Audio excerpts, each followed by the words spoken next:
안녕하십니까? 자유헌정TV 한 주간의 핫이슈 유순희입니다. 이번 주에는 2022 대선의 핫이슈 2030 세대와 대선을 주제로 이야기를 나눠볼까 하는데요. 오늘 아주 특별한 게스트 두 분을 모셨습니다. 먼저 소개부터 드리도록 하겠습니다. 미래경영청년네트워크의 대표 신채은 씨. 네, 안녕하세요. 신채은입니다. 네, 반갑습니다. 그리고 이쪽은 공익법인 동아시아청년연맹의 고영찬 이사장입니다. 반갑습니다. 안녕하세요. 고영찬입니다. 네, 반갑습니다. 대선을 앞둔 요즘 2030 세대가 핫 이슈인데요. 우리 사회에서 2030 세대들이 주목을 받기 시작한 것은 아마도 뉴 밀레니엄 시대가 시작되면서부터 아닌가 생각되는데요. 기성세대들과 달리 디지털 기반한 SNS 세대들의 생활 방식이나 사고, 그리고 삶의 기반과 경험, 문화의 차이는 아닐까 생각되기도 합니다. 변화무쌍하고 가치관이 확고한 2030 세대.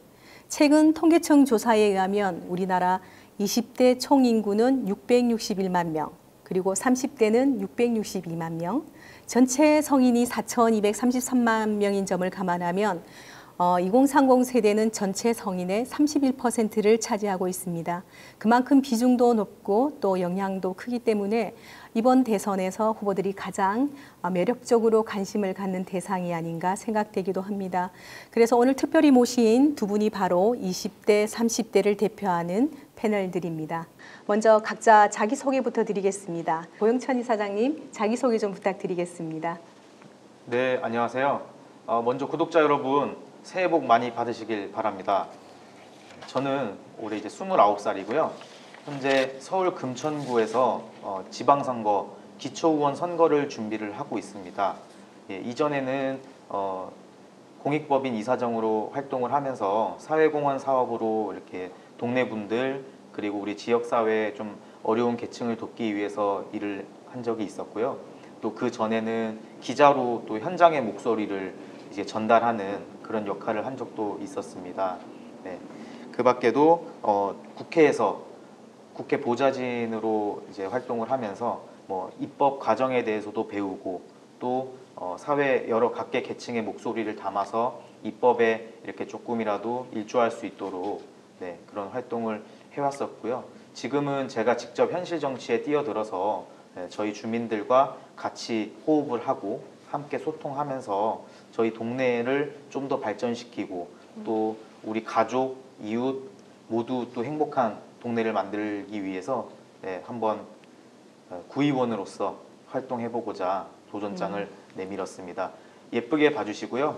혹시라도 서울 금천구에 지인 있으시면은 고영찬 많은 소개 부탁드리겠습니다. 확실한 PR을 하고 계시네요. 혹시 지역구 금천구인가요? 예, 서울 금천구고요. 네. 저희 서울 금천구는 금천구 이름은 잘 모르시는데 가산 디지털 단지가 있는 곳 이러면 대부분 다 아시더라고요. 네. 우리 고 이사장님은 이제 타이틀이 이사장 하니까 굉장히 뭐 나이가 묵직한 연배가 느껴지시는데 지금 이제 30살 되셨죠? 네, 맞습니다. 이제 한국 나이로 30이고요. 네, 만으로는 아직 29입니다. 고향이 부산인 걸로 알고 있는데 사투리를 전혀 쓰지 않네요. 예, 이제 서울 와가지고 조금 많이 교정이 된 것 같은데요. 우리 대표님께서 부산 사투리를 조금 방송 전에 쓰시다 보니까 제가 지금 위태위태합니다.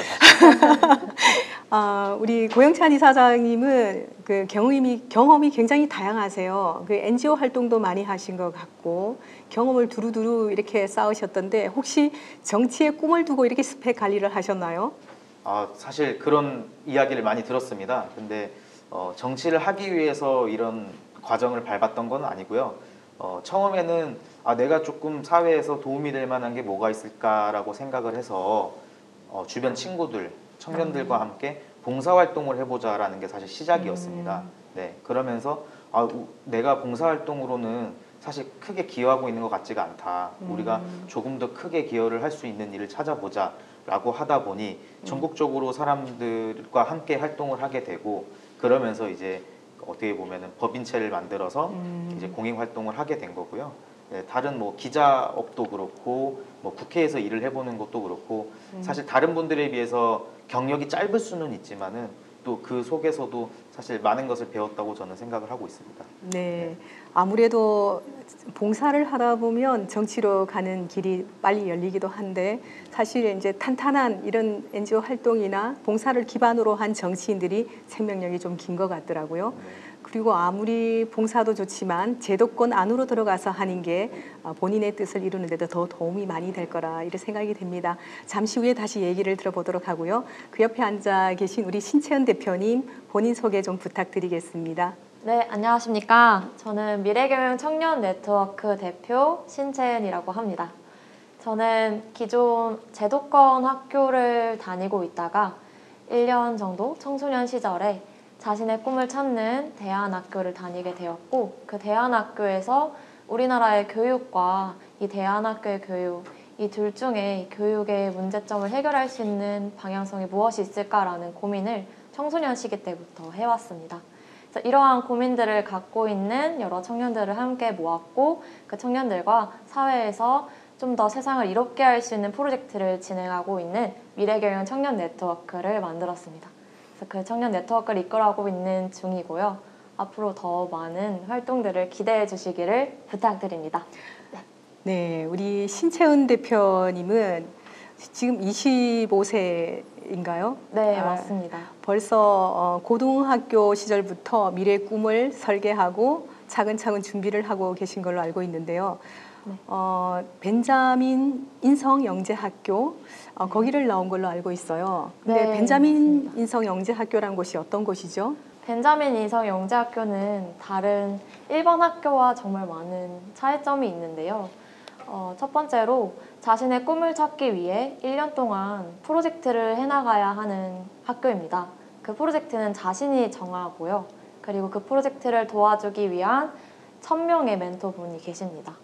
그래서 자신의 맞는 분야를 스스로가 찾고, 그리고 또한 색다른 점이 있는데요. 5가지가 없습니다.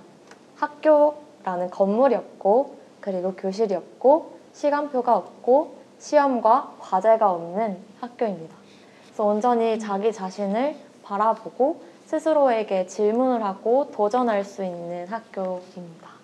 굉장히 창의적인 학교이군요. 네, 그 맞습니다. 청소년 리더십을 키워주는데 굉장히 도움이 많이 되겠어요. 네, 정말 실제적으로 본인들이 1년 동안 일반 학교에서 벗어나서 본인이 하고 싶은 것을 끝까지 해내면서 프로젝트를 이끌어 나갔던 청년들이 지금도 자신이 하고 싶은 그 분야에서 성공적으로 이루고 있는 학생들이 굉장히 많고요. 자신의 삶을 누군가가 정해준 어떤 규칙이나 시간표대로 살아가는 것이 아니라 자신의 길로 살아가도 충분히 행복하고 즐거울 수 있구나라는 것을 그 학교에서 배우고 오는 것 같습니다. 너무 입시에만 연연하지 않고 자기 꿈을 스스로 찾아가는 네. 굉장히 창의적이고 또 자기주도적인 자립심 강한 그런 사람으로 키워주는 그런 교육 같은데요. 네, 맞습니다. 교육 과정은 어떻게 되나요? 교육 과정은 벤자민 학교에서는 기본적으로 자신을 바라보고 스스로에게 질문을 던질 수 있는 명상을 중심적으로 교육을 받고 있습니다. 그래서 많은 청소년 아이들이 처음에 학교에 와서 학교의 입시 경쟁이나 이런 스트레스를 받았던 부분에서 벗어나 자신이 정말 원하는 게 무엇인지를 묻는 그런 수업을 받고요. 또 그러한 것을 바탕으로 본인이 하고 싶은 딱 1가지 또는 10가지, 100가지의 프로젝트를 스스로가 정해서 끝까지 이뤄내는 그 기본 커리큘럼을 가지고 있습니다. 그래서 한 몇 년 됐나요, 이게? 8년 정도 학교가 되었고요. 저는 지금 벤자민 학교에서 청년 교사로도 활동을 하고 있고 많은 학생들을 가르치고 있는 교사로 활동하고 있습니다. 굉장히 훌륭한데요. 네. 2030 세대들을 초청한 만큼 2030 세대들에 대해서 그 성향과 특징 같은 걸 좀 알아보고 싶은데요. 저도 20대, 30대라고 하면 좀 그렇지만 2 딸을 두고 있는 엄마입니다. 그래서 요즘 알다가도 모르는 게 2030 세대가 아닌가 이런 생각이 종종 드는데요.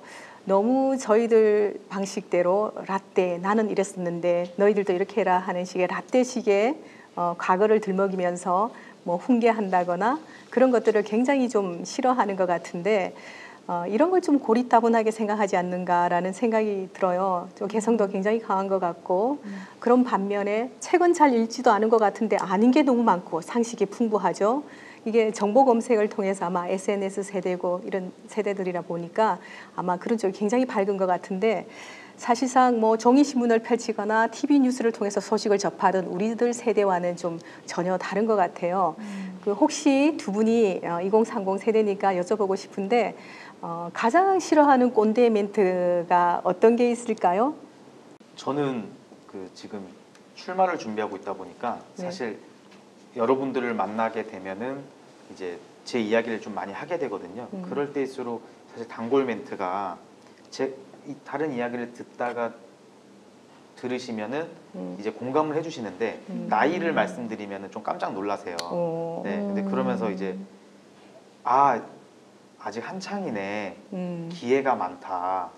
네, 그러니까 서두르지 마라 이런 말씀을 해주시는데 사실 그 말씀은 청년들이 딱 들으면 와르르 이제 무너지게 되거든요. 그렇죠. 네, 그렇기 때문에 물론 이제 격려를 해주기 위해서 말씀을 해주시지만은 요 멘트 아직 한창이다. 네. 그게 오히려 꿈을 저지시키고 기회를 좀 박탈하는 느낌? 그런 것 같지 않나요? 그렇죠. 예. 저희 세대 때도 이제 윗세대들이 아직 젊으니까 해서 기회를 주지 않은 경우가 상당히 많거든요. 네. 그 어떤 조사에서 보니까 2030 세대들이 가장 싫어하는 꼰대 멘트 1위가 여자는 말이야. 이 말이래요. 남녀 차별형. 그 다음이 나 때는 말이지. 소위 라떼. 커피 라떼가 아니고 라떼. 과거 자랑형. 그 다음 3위가 내가 이거 좀 해봐서 아는데 말끝마다 자기 경험 이야기하면서 아는 척하는 것. 그 다음이 나 아니면 돼. 이런 무사안일형. 그 다음에 5위가 사람이 왜 이렇게 융통성이 없어. 융통성을 따지면서 이렇게 좀 원활하게 하지 못하는 그런 거를 가장 싫어하는 꼰대 멘트라고 합니다. 2030 세대들은 그들만의 선입견 때문인지 몰라도 국민의힘 정당에 대해서 과거 보수 정당의 이미지가 강하게 남아 있어서 그럴까요? 꼰대 정당이라는 말을 많이 하고 있는 것 같더라고요. 근데 사실상 요즘 2030 세대들이 오히려 더 보수적이라는 이런 성향이 나와 있던데요. 4050 세대들이 아마도 이제 좌편향적인 이런 사고를 많이 갖고 있는 것 같고, 어쨌든 우리 기성 세대들이 모르는 2030 세대, 2030 세대의 성향과 특징에 대해서 다시 한번 두 분들의 얘기를 자세히 좀 듣고 싶습니다. 2030 세대들은 이제 무엇보다 소통과 세심한 존중과 이해를 바탕으로 대화를 하기를 필요로 하는 세대인 것 같습니다. 무엇보다 좀 어리다는 이유로 또는 청년이라는 이유로 또는 그 의견이 존중받지 못하던가 또는 수용되지 못하는 상황에서 많은 분노를 느꼈던 세대였던 것 같고요. 오히려 그리고 그들이 2030 세대들이 원하는 것은 좀 더 대화와 여러 다양한 시각들을 모아서 좀 더 의미 있는 결과를 만들어내는 데 집중해서 그런 가치를 만들어내는 데 좀 큰 의미를 갖고 있는 것 같습니다. 네, 대화와 소통, 너무 나이를 따지지 말라, 뭐 이런 네. 것. 오히려 이게 능력과 실력 이런 쪽으로 더 이렇게 관심을 갖는 것 같기도 하네요. 네. 우리 고영찬 이사장님은 어떻게 2030 세대를 표현할 수 있을까요? 2030 세대는 우리나라가 사실 빨리빨리의 민족인데 정말 빠른 세대라고 생각을 합니다. 이게 무엇이냐면은 사실 우리가 휴대폰도 점점 빨라지고 인터넷도 점점 빨라지고 우리가 생활 속에서 지금 뭐 사용하고 이용하는 것들이 굉장히 속도가 빨라지고 있거든요. 근데 그 와중에 이제 2030 세대가 무엇을 한다고 했을 때 그것이 시간이 지체가 되고 시간을 멈추게 만드는 그런 것들 때문에 사실 불만이 많이 생긴다고 저는 생각을 하고요. 지금까지 2030 세대가 목소리가 컸던 적이 이 정도 시기까지는 없었거든요. 근데 이게 맞죠. 무엇이냐? 그 전에도 불만도 있었고 할 말도 있었고 자기 주장들도 다 있었습니다. 그런데 이 친구들이 아까 말씀하셨던 것처럼 31%까지 올라오면서 2030 세대 피크 시점이 온 거거든요. 네. 그렇기 때문에 목소리가 이제 도드라지게 된 거라고 저는 생각을 하고요. 그리고 온라인 세대이기 때문에 온라인은 사실 1030을 절대 따라갈 수가 없습니다. 저조차도 아직 어린 나이지만 저보다 더 어린 세대를 보면은 많이 배우고 깜짝깜짝 놀랄 정도거든요. 네, 그렇기 때문에 좀 이런 속도의 문제가 좀 있을 것 같고요. 그리고 지금은 세대 간의 대결 양상을 보이고 있어요. 근데 이게 대결이 아니고 2030이 이야기하는 것은 기성세대가 지금까지 못했습니다. 이런 말이 아니고 자기네들을 위기감을 알리기 위한 것들이거든요. 왜냐하면은 내 자식을 낳게 되면 나보다 더 힘든 이 삶을 살아가야 될 텐데 어떻게 내가 아이를 낳겠냐. 그러면서 포기를 하게 되고 여러분들 많이 아시겠지만은 방탄소년단 다들 아실 겁니다. 거기 노래 이제 노래 제목 이름이 쩔어인데 쩔어. 네, 가사를 보면은 네, 뭐 3포 세대, 4포 세대, 네, 나는 6포가 좋으니까 6포 세대 이런 게 나오거든요. 근데 이런 게 사실은 번역이 좀 어려워서 그렇지 외국 사람들한테 이 노래가 알려지게 되면은 사실 창피한 겁니다. 그렇죠. 네, 한국은 청년들이 무엇인가를 포기해야 되는 나라구나. 네, 이렇게 인식될 수 있을 정도이기 때문에 우리 청년들이 앞으로 내가 10년 후로 살아갈 때, 20년 후로 살아갈 때 정말 답이 없다고 느껴져서 지금처럼 국민의힘이라는 기존의 보수 정당에 과감하게 입당 원서를 내면서 전당대회에도 개입을 하고 그리고 대통령 후보 경선에도 개입을 하고 이 정도의 자기들이 이제 우리가 행동한다 그러죠. 네, 행동하는 청년들로 좀 바뀌고 있다 이렇게 생각합니다. 그 행동하는 자유시민 이 시민단체에서도 활동을 하셨죠. 네. 네, 이 청년들이 대체로 보면 그 기득권을 가진 세력들, 즉 이제 본인들한테 공정한 기회를 주지 않는다라고 응답한 게 지난번 여론조사에서 나온 거 보니까 한 80%나 되더라고요. 그 우리 신채은 대표님 같은 경우에는 이제 미리 꿈을 설정하고 교사로서 이제 한정된 공간에서 활동을 하고 있기 때문에 공정한 기회에 대해서 이렇게 많은 박탈감을 느껴보지 않으셨을 텐데 사회 활동을 하고 기업도 운영을 해본 우리 고영찬 이사장님은 아마 이런 공정한 기회와 또 여러 가지 그런 부분에 대해서 많은 소외감을 느낀 적도 있을 거라 생각이 되는데요.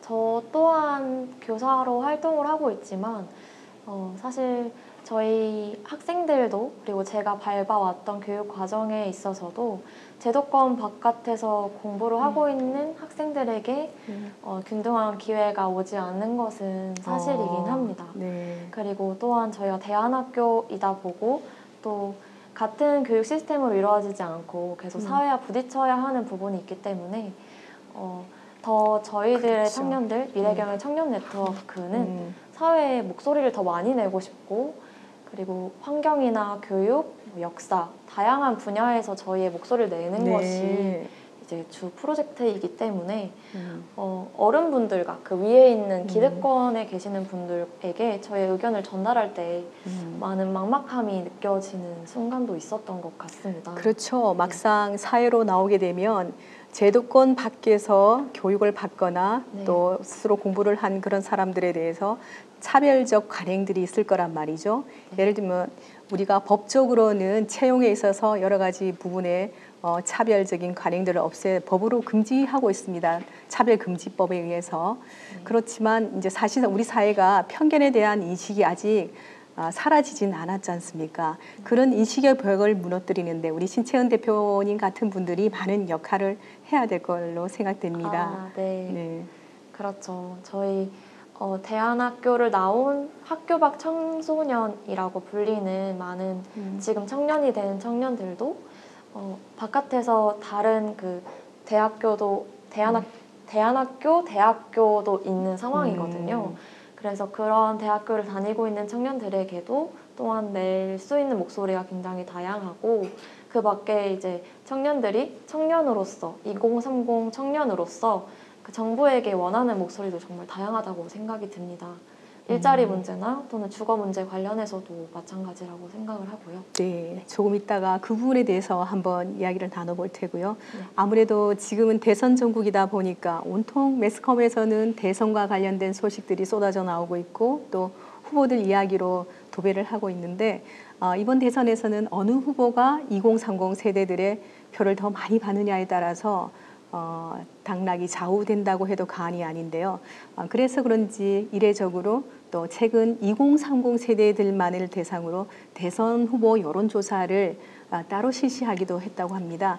근데 질문 결과가 굉장히 흥미롭고 또 긴장감을 주고 있는데 최근 한 달간의 여론조사를 보면 2030 세대들의 지지율은 지금은 좀 달라졌을 거예요. 국민의힘 당에서 이 내홍이 좀 이제 정리가 됐기 때문에 얼마 전까지만 하더라도 이재명 후보가 조금 더 높게 나타났는데요. 비호감도도 높고 또 당사자의 도덕성 문제 같은 것도 이제 따르고 있는데 이렇게 여론의 도마에 올라 있는데도 불구하고 왜 특정 2030 세대들은 이러한 후보들에게 열광을 하고 더 지지하고 있는지 또 특히 4050 세대들 중에서는 굉장히 좀 많단 말이죠.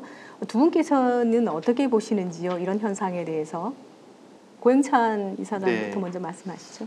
먼저 이 결과가 사실은 지금은 다시 이제 국민의힘의 윤석열 후보가 더 이제 높은 수치를 기록을 하지 않을까 생각을 하고 있는데요. 무엇보다 며칠 전에 이제 이재명 후보가 윤석열 후보보다 지지율이 높았던 것은 아무래도 당내 내용이 있었고 그 내용 과정에서 2030 세대들한테 좀 실망감을 줬기 때문에 그게 좀 빠지면서 이재명 후보한테 조금 쏠림이 있었던 것 같고요. 지금 양 후보는 전부 다 2030을 굉장히 많이 공략을 하고 있습니다. 그 공략을 한다는 것은 예전에는 뭔가를 해주겠다, 선심성 공약이었다면 지금은 2030 안으로 파고들려고 하고 있거든요. 네, 제가 보니까 이재명 후보 같은 경우는 이렇게 자기가 캠을 하나 들고 지하철에 들어가서 청년들을 만나고 직접 스킨십 하려고 하고 있고 사실은 윤석열 후보 같은 경우도 내용이 있었던 것도 그 청년들을 만나기 위해서 이 준비를 하다 보니 그 과정 속에서 좀 실수가 있었고 그런 내용이 이제 발생이 된 건데 어떻게든 간에 양 후보가 청년들을 이제 직접 만나기 위해서 지금 열심히 하고 있고 그 윤석열 후보에 대해서 왜 열광을 하느냐 사실 이재명 후보 같은 경우는 지금 조금 도덕적인 문제라던가 이런 문제점이 조금 지적이 되고 있는 과정에서 윤석열 후보는 정치 신인이거든요. 신인으로서 조금 실수할 수 있는 부분은 있고 그것 말고는 검찰총장 하셨기 때문에 일단 도덕성 문제가 없지 않습니까? 네. 그런 사람이 청년들을 안고 가겠다고 이제 이야기를 하고 있고 또 캠프 내에 뭐 청년 보좌역이라던가 다시 이제 청년을 필두로 공략을 하고 있다 보니 지지율이 조금 오르지 않나 그렇게 생각을 하고 있습니다. 네, 우리 신채은 대표님은 네. 이재명 후보가 현재 지지율이 높은 이유는 청년들에게 지금 당장 어떤 기본 시리즈라든지 또는 어떤 심리적인 또는 경제적인 보상을 받을 수 있다는 어떤 확실한 보장을 두고 있다는 점에 있어서 청년들의 지지율이 높아지고 있는 것이 아닐까라는 생각이 들기도 하고요. 또 지난번에 경기도지사를 이렇게 맡으셨을 때 정책 이행률이 97%가 되셨고 또 그 밖에 청년들과 계속 소통하려는 모습에 있어서 청년들이 안정감을 느끼고 있는 것이 아닐까라는 생각이 듭니다. 지금 2030 세대들은 이전의 어떤 정권과 또는 이전 세대와 달리 당파적인 색깔이나 또는 언론에서 비춰지는 어떤 자극적인 기사나 이런 상황을 보고 투표권을 이렇게 좌지우지가 되는 것이 아니라 정말 2030 세대들에게 실질적으로 어떤 도움을 줄 수 있는 사람일까 또 나의 삶에 있어서 어떤 부분을 보장받을 수 있을까라는 실질적인 부분을 많이 보고 있는 것 같습니다. 그래서 윤석열 후보도 그와 함께 주거 정책이나 네. 또 청년 도약 보장이라든지 그런 정책들이 지금 마련이 되어 있지만 더 청년들과 소통하려는 모습과 그리고 실질적으로 2030 세대들에게 어떠한 도움을 주겠다라는 그런 상징성을 좀 더 부각시키신다면 좀 더 희망이 느껴지지 않을까라는 부분이 느껴집니다. 네, 근데 사실상 윤석열 후보가 초기에 나왔을 때만 하더라도 우리 사회의 기존의 공정이 무너지고 이런 공정 가치가 무너지면서 젊은 세대들도 이제 윤석열 아이콘이 공정의 아이콘이었거든요. 그래서 처음에는 굉장히 많이 지지하고 있었는데 사실상 당에서 안에서 내용을 겪는 바람에 일시적으로 이제 지지율이 하락하는 그런 현상이 나타난 것이고 최근 하루 이틀 사이에서는 그냥 지지율이 다시 반등하고 있거든요. 그런 걸 보면 앞으로 좀 더 지켜볼 필요가 있다라는 생각이 들고 2030 세대들이 추구하는 가치와 염원하는 그런 사회를 어떤 후보가 더 부합되게 발굴하고 만들어내서 또 그 정책을 실질적으로 입안하고 펴는가 그게 더 중요하지 않을까 이런 생각이 듭니다. 사실 아까 우리 고영찬 이사장님도 말씀하셨지만 2030 세대들이 정말 적극적으로 SNS를 통해서 자기 의사를 표현하는 것은 굉장히 활발하게 두드러진 현상이거든요. 이러한 것을 이제 사회학자들은 미닝아웃 세대라고 말씀합니다. 말하자면 SNS를 통해서 적극적으로 해시태그를 걸고 또 집회에도 참여하고 로고라든가 이러한 패션에 대한 이런 부분에 대해서 굉장히 민감하게 반응하고 또 이런 세대들이 사회 변화를 이끌어 간다고 볼 수 있거든요. 이런 분들이 바로 사회 오피니언 리더로서의 역할을 하고 있기 때문에 막강한 힘을 발휘하고 있는 거죠. 그 다음에 또 이 사회 변화의 이 주안점이 되고 있는 것도 이분들이 2030 세대들이 적극적 해시태그를 달고 사회 운동화하면서 실제적으로 이런 어떤 시장에 어떤 아주머니가 지나가던 아이들이 그 배고파서 서 있는 것을 보고 그걸 그냥 무료로 이렇게 선행을 베푼 치킨집이었나요? 언젠가 본 기사가 있는데 그렇게 선행을 베푼 게 알려지면서 이 누리꾼들이 적극적으로 거기 가게를 후원하고 사고 이렇게 그 가게가 잘 되도록 도와주는 것, 바로 이런 것들이 현실적으로 일어나는 것, 이 적극적인 SNS 활동을 통해서 사회 변화를 이끌어내는 그런 주도층이기 때문에 아무래도 정치권에서 더 관심을 갖지 않는가 이런 생각이 듭니다. 정말 대선 전국이다 보니까 아까 우리 고영찬 이사장님도 말씀했지만 2030 세대가 우리 사회에서 이렇게 주목을 받은 때가 있었나 싶을 정도로 굉장히 핫한 세대가 되었습니다. 부모님들도 모르는 2030 세대 정말 바람 같고 물 같은 20대, 30대 있는데요. 그런 만큼 개성도 강하고 신념도 뚜렷하고 또 이들은 내일보다 오늘 당장 더 소중하게 여기는 그런 세대라고 하는데요. 과연 이들의 가장 큰 고민거리는 무엇일까 저도 궁금하기도 합니다.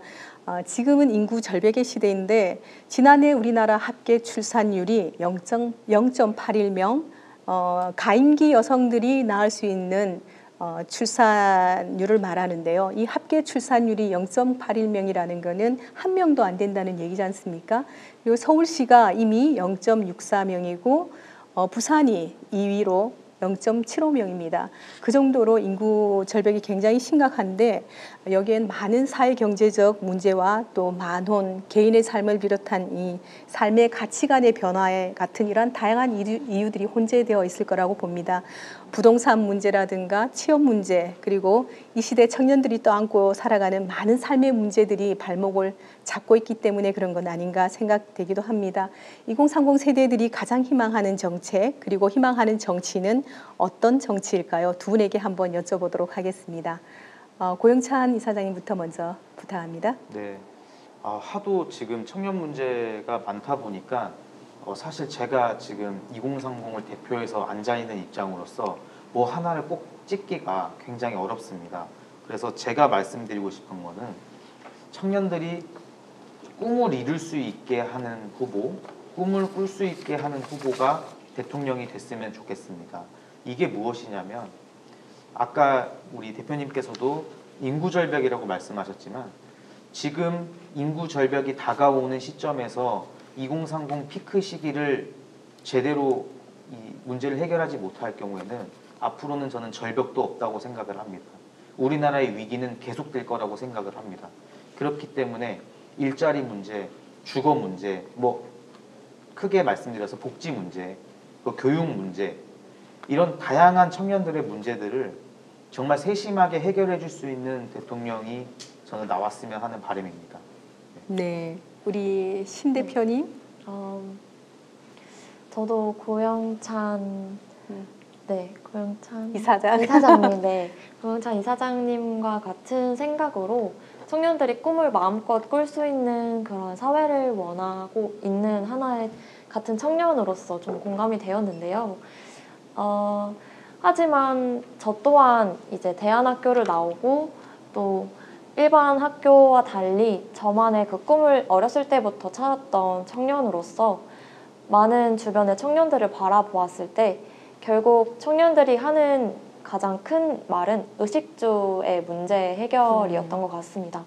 사실 가장 꿈이 많고 가장 많은 도전을 해야 하는 청년들인데도 불구하고 의식주 문제에 대한 목소리가 끊이지 않고 일어나고 있는 현실이 지금 대한민국 청년의 현실이라고 생각이 드는데요. 그 이유는 먼저 자신의 삶이 안정적이고 그리고 경제적으로 또는 스스로 미래에 대한 보장이 되어 있을 때 그 다음 꿈을 꿀 수 있는 사회가 될 수 있다고 생각이 듭니다. 그래서 이번 대선을 통해 제가 바라는 점은 그 청년들이 마음껏 꿈을 꿀 수 있도록 경제적인 또는 안정적인 그런 청년의 삶을 보장해줄 수 있는 그러한 시대가 오는 날이 빨리 오기를 너무나 간절히 바랍니다. 네. 최근 우리 사회에는 젠더 갈등이 갈수록 심화되고 있는데요. 이는 2030 젊은층에서 두드러진 현상이기도 합니다.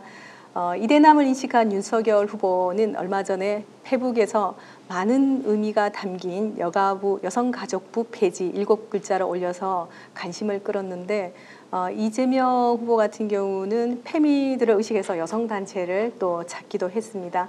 후보들이 시대적 변화와 민심을 어떻게 반영해야 하는가 가장 고민스러운 부분이기도 할 텐데요. 혹시 두 분은 이 질문이 민감할지 모르겠습니다만 여가부 폐지와 그리고 이대남과 페미들 간의 팽팽한 대립, 우리 사회 젠더 갈등을 어떻게 보시는지 궁금합니다. 여가부 폐지 어떻게 생각하세요? 여가부 폐지. 네, 제가 지난번에 어떤 청년과 대화를 나누었을 때 남북 갈등 상황에 대한 의견을 묻는 질문에 청년이 이렇게 답했던 게 기억이 나는데요. 지금 우리나라에서 가장 심각한 갈등은 남북 갈등보다 남남 갈등이 심각하다. 저희 나라 안에서 이루어지는 갈등이 해결되지 못하고 있다는 이야기를 들었었습니다. 그런 것처럼 지금 현재 2030 세대에게 펼쳐져 있는 이 젠더 갈등은 조금 심각한 상황에 있다고 생각이 드는데요. 하지만 제가 느끼기에 이 젠더 갈등이라는 이 단어 자체에 대해 사실 조금은 불편함이 있는 상황이긴 합니다. 각 여성의 목소리, 또 남성의 목소리를 각자의 그러한 목소리를 갈등의 양상으로 보는 것, 그것을 비춰주는 것 자체가 더 큰 갈등을 일으키는 현상이라고 생각이 들고 있고요. 또한 이러한 상황 속에 정부의 입장에서 또 대선 후보에서 그 시각을 바라보는 방향은 갈등을 더욱 부추기는 역할이 아니라 그 각자의 목소리를 들어주고 그 각자의 문제를 해결하려고 하는 그러한 방향성을 잡아야 하지 않나라는 생각이 듭니다. 사실 젠더 갈등뿐만 아니라 우리 사회가 해결해야 할 많은 문제들이 있고 또 2030 세대들이 정말 간절히 원하는 그러한 정책과 방향성이 있을 텐데 젠더 갈등에 오히려 이슈를 맞춰서 더 많은 문제를 일으키지 않기를 바라는 마음이 저는 청년으로서 드는 것 같습니다. 네. 아주 현명한 말씀 같아요. 우리 고영찬 대표님. 네. 우리 옆에 신 대표님께서도 설명을 잘 해주셨는데요. 저도 사실은 비슷한 의견이긴 합니다. 젠더 갈등이 사실 지금 가장 큰 화두이긴 한데요. 시대에 따라서 이 남남 갈등의 주제도 좀 바뀌는 것 같습니다. 예전에는 사실 대표적인 남남 갈등은 지역 갈등이었는데 요새는 이제 젠더 이슈가 조금 큰 것 같고요. 이 젠더 문제가 두드러지는 이유는 사실은 이 아까 전에도 말씀드렸던 청년 문제가 사실 저는 시작이라고 생각을 합니다. 청년 문제가 커지고 내 주변 사람이 적이 되고 남자가 여자의 적이 되고 이렇게 이성 간의 이제 때시가 되기 때문에 이 젠더의 문제가 이게 발단이 된다고 저는 생각을 하고요. 그렇기 때문에 청년 문제의 총체적인 이 문제를 다 담고 있는 것이 젠더 문제라고 저는 생각을 합니다. 그래서 뭐 이번 대선을 계기로 이 젠더 갈등을 계속 이게 부각시키거나 아니면 확산시키는 것보다는 좀 봉합할 수 있는 방법이 뭐가 있을지, 예를 들어서 여성가족부 폐지 이렇게 대통령 후보가 하는 것보다는 여성가족부를 뭐 폐지하지 않고 서로 뭐 이렇게 화합을 할 수 있는 방법은 뭐가 있을지 그거를 조금 SNS 통해서 물어보는 것도 좀 좋은 방법일 수도 그렇죠. 있을 것 같고요. 네, 이렇게 조금 봉합이 되어 가면 사실 일각에서 나오고 있는 여성가족부 폐지 주장도 저는 사라질 거라고 생각을 합니다. 네. 최근에 어떤 의원이 이제 창조적 폐지라는 용어를 사용하기도 했던데요. 사실상 여가부 폐지는 대안이 마련되지 않은 상황에서 논란거리를 부추기는 것은 바람직하지 못하다 이런 생각입니다. 사실 그 이대남들 같은 경우에 할당제, 소위 지금까지 우리 특정 계층의 성인 여성들이 오래된 이 간행에 따라 차별을 많이 받아오면서 어느 정도 임계치 수준에서 정책에 반영될 수 있는 퍼센트 범위 내인 여성 할당제 30%, 지금은 뭐 남녀 동수를 추구하고 있기도 한데 이런 부분에 있어서 파이를 뺏어간다라는 이런 인식 때문에 이대남들한테 갈등을 부추겨 왔지 않나 이런 생각이 드는데요. 사실상 우리가 이렇게 오래된 이런 남녀 차별적 간행들을 없애지 않은 이상은 이 사회 갈등은 계속되리라고 봅니다. 어쨌든 이 특정 성의 차별이나 그 불이익이 가지 않는 그런 정책을 만들어내고 또 그런 정책을 반영한 부처가 마련되거나 이렇게 하지 않는 이상 계속해서 남녀 이성 갈등은 계속해서 젠더 갈등이 계속되리라고 봅니다. 여기에는 어쨌든 차별적 간행을 없애고 공정한 기회를 주는 이런 사회 분위기의 정착이 굉장히 중요할 것 같은데요. 두 분들도 앞으로 SNS에서 이렇게 정치권에서 이러한 부분들을 바로 잡아 나갈 수 있도록 적극적 의사를 좀 이렇게 표현해 주면 좋겠다라는 생각이 듭니다. 지금까지 우리 사회의 핵폭풍 2030 세대들에 대해서 2030 세대 주인공들로부터 직접 들어보았는데요. 모쪼록 우리 정치권에서 이러한 이야기들을 잘 반영하고 또 어떤 후보가 당선되든 염두에 두고 잘 했으면 좋겠다라는 생각이 듭니다. 편협되고 일방적인 사고에서 벗어나 서로가 머리를 맞대고 또 문제를 해결하려는 의지와 소통이 중요하지 않을까 싶은데요. 오늘 두 분께서도 말씀해 주신 내용이 바로 적극적 문제 해결을 위한 의지와 소통이었던 것 같습니다. 공정한 기회도 물론 중요한 것 같고요. 오늘 두 분께서 출연해 주셔서 정말 감사드립니다. 수고하셨습니다. 고맙습니다. 감사합니다.